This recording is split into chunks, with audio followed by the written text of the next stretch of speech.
इस वीडियो में हम करने वाले हैं 12.2 problem calculate vectorially the net electrostatic force on q as shown in figure.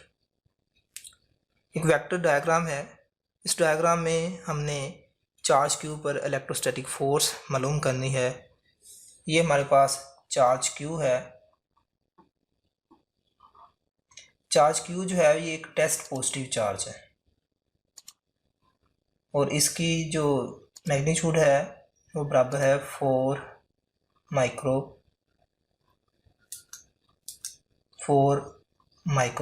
Coulomb के। यहाँ पर चार्ज हमारे पास है Q1, ये बराबर है 1 माइक्रो कूलम के, और ये चार्ज Q2 है, ये बराबर है -1 माइक्रो कूलम के। यानी कि चार्ज Q2 जो है वो नेगेटिव है और चार्ज Q जो है वो पॉजिटिव है और चार्ज Q1 भी पॉजिटिव है। चार्ज Q1 जो है ये चार्ज Q जो है ये टेस्ट पॉजिटिव चार्ज है। हमने इसके ऊपर इन दोनों की वजह से, चार्ज Q1 की वजह से और चार्ज Q2 की वजह से जो रिजल्टेंट इलेक्ट्रोस्टैटिक फोर्स है वो फाइंड आउट करनी है। चार्ज Q1 का चार्ज Q से डिस्टेंस जो है वो 1 मीटर है और यहाँ पर चार्ज Q2 और Q के दरमियान जो डिस्टेंस है वो भी 1 मीटर है। यहाँ पर से हमने एक परपेंडिकुलर ड्रा किया है और इसकी हाइट 0.8 मीटर है। अब देखें कि हमारे पास दो ट्रायंगल्स बन चुकी हैं। दोनों ट्रायंगल्स हर लिहाज से एक जैसी हैं, तो ये ट्रायंगल होगी 1, ये ट्रायंगल होगी 2। इस ट्रायंगल की बेस जो है वो 0.6 मीटर है और इस ट्रायंगल 2 की बेस जो है ये भी 0.6 मीटर है।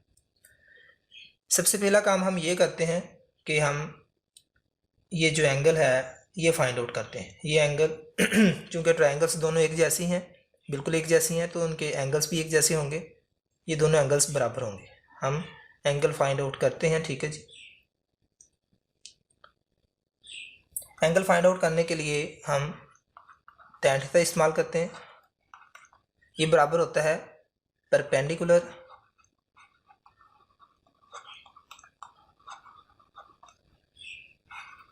Over base. इस डायग्राम में देखें जो परपेंडिकुलर है वो बराबर है 0.8 के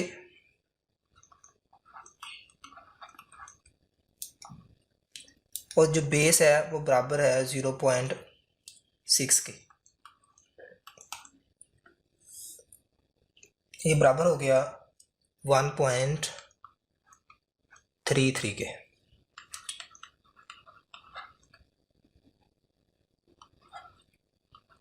यहाँ पर आके ये tan इनवर्स हो जाएगा 1.33 के और इसका tan इनवर्स लेने पर ये 53 डिग्री के बराबर आता है।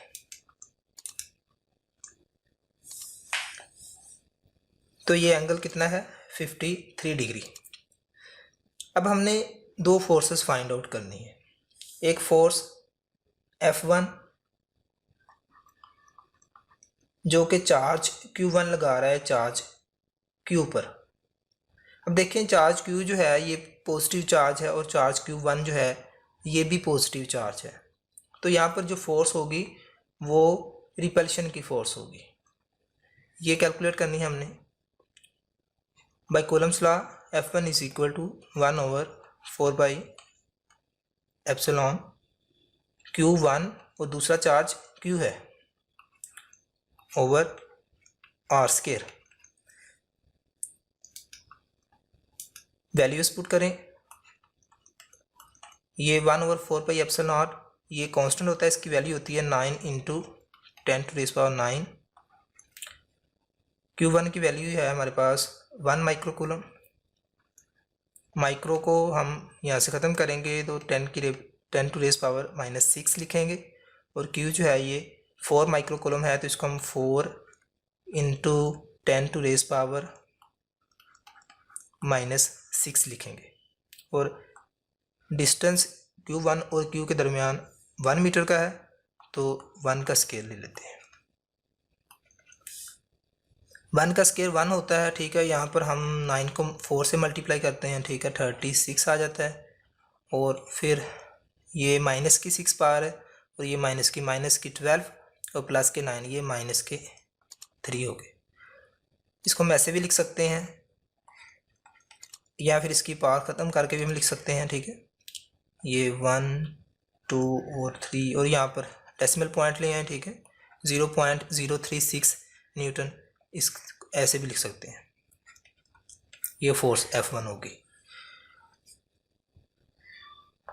अच्छा, अब हमने फोर्स F2 फाइंड आउट करनी है, जो कि चार्ज Q2 लगा रहा है चार्ज Q पर।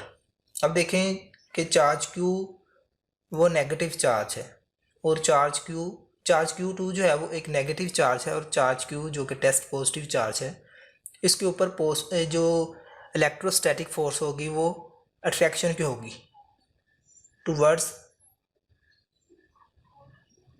Q2, ये अट्रैक्शन की फोर्स होगी। By Coulomb's law F2 is equal to 1/4πε0 Q/r², 9 × 10⁻⁹, 1 × 10⁻⁻6 and 4 × 10⁻⁻6।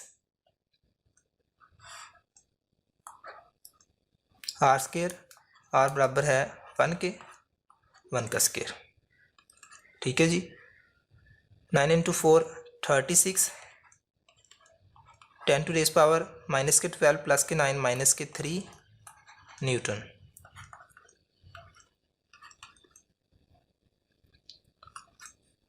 इसको हम ऐसे भी लिख सकते हैं, F2 is equal to 0.036 Newton.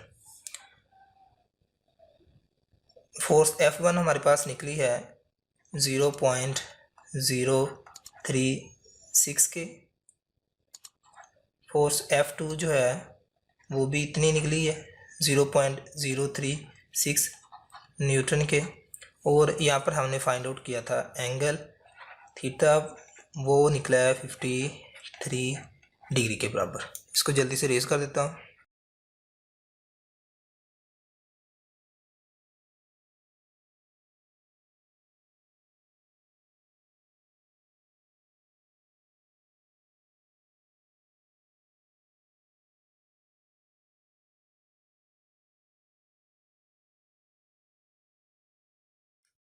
Ji students, हमने फोर्स F1 और F2 फाइंड कर ली है। दोनों के आंसर्स हमारे पास सेम निकले हैं, यानी कि फोर्स F1 जो है वो इक्वल है फोर्स F2 के और ये इक्वल है F के। अब हमने एक रिजल्टेंट फोर्स फाइंड करनी है जो कि इस चार्ज के ऊपर लग रही है, इन दोनों चार्जेस की वजह से। तो उसको फाइंड आउट करने के लिए हम दोनों फोर्सेस F1 और F2 को इनके रेक्टेंगुलर कंपोनेंट्स में रिसॉल्व करते हैं। मैं F1 फोर्स को इन्हांस कर रहा हूँ। ये इसका हॉरिजॉन्टल कंपोनेंट हो गया, इसको मैं F1x कह देता हूँ। और ये इसका वर्टिकल कंपोनेंट हो गया F1y। ये इसका हॉरिजॉन्टल कंपोनेंट और ये इसका वर्टिकल कंपोनेंट। अब नीचे की जानब जो फोर्स है ये F2 फोर्स है। चूँकि यहाँ पर मैंने बताया था कि अट्रैक्शन है तो फोर्सेस जो हैं वो अट्रैक्शन की होंगी। और इसको भी इसके रेक्टेंगुलर कंपोनेंट्स में रिसॉल्व करता हूँ। अच्छा, अब देखें ये जो F1x है, ठीक है, यानी कि हॉरिजॉन्टल कंपोनेंट है फोर्स F1 का, यही फोर्स F2 का भी होगा। इसको मैं F2x भी लिख सकता हूँ, ठीक है जी।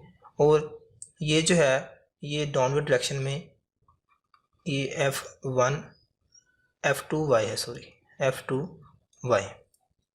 ये रेक्टेंगुलर कंपोनेंट्स हैं। फोर्स F1 के components F1x F plus F1y और फोर्स 2 के components rectangular components F2x plus F2y। अब इनके जो x कंपोनेंट्स हैं उनका रिजल्टेंट फाइंड आउट कर लेना है, वो बराबर होगा Fx के, that will be equal to F1x plus F2x। ये इनकी हम वैल्यूज़ पुट कर लेते हैं, ठीक है। F1 cos theta plus F2 cos theta. चूँकि दोनों फोर्सेस बराबर हैं, ठीक है, इसको हम 2F1 लिख लेते हैं और थीटा की वैल्यू हमारे पास मौजूद है, ठीक है, 53 degree cos 53 degree. Two force की वैल्यू भी हमारे पास मौजूद है 0.036 इंटू कोस 53 बराबर होता है 0.60 के। तीनों को सॉल्व करने से 0.0432 न्यूटन फोर्स बनती है हॉरिजॉन्टल कंपोनेंट्स के अलोंग।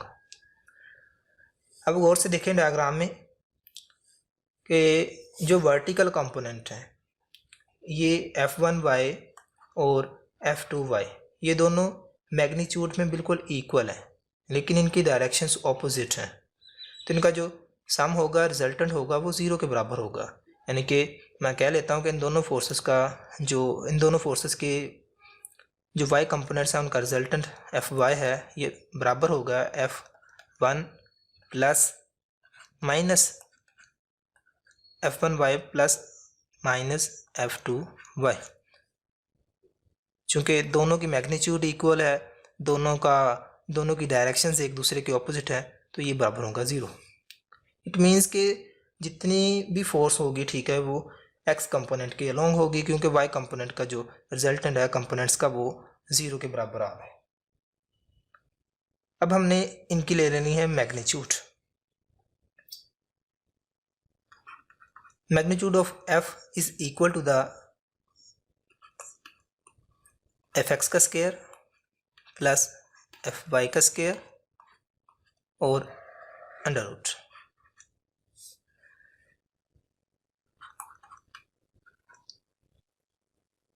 ये बराबर है 0.0432 स्क्वायर और यहाँ पर 0।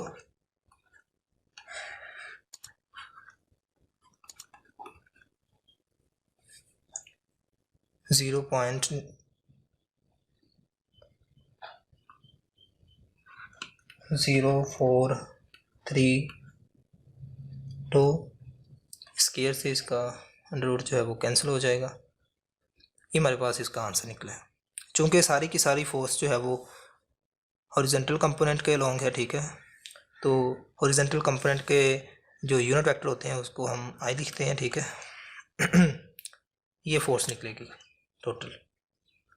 अब डायरेक्शन इसकी फाइंड आउट करने के लिए हम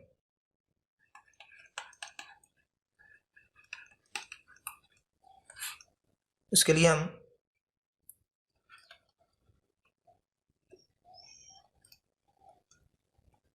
tan alpha is equal to या tan theta is equal to Fy over Fx, यानी कि vertical component over horizontal component हम लिखते हैं। वर्टिकल कंपोनेंट जो है वो 0 है और जो हॉरिजॉन्टल कंपोनेंट है वो 0.0432 है, ठीक है। जो इनका सॉल्यूशन है वो भी 0 के बराबर होगा, ठीक है जी। इसको हम tan इनवर्स 0, ठीक है, ये 0 के बराबर ही होता है। यहाँ तक हमारा न्यूमेरिकल प्रॉब्लम जो है ये सॉल्व हो चुका है।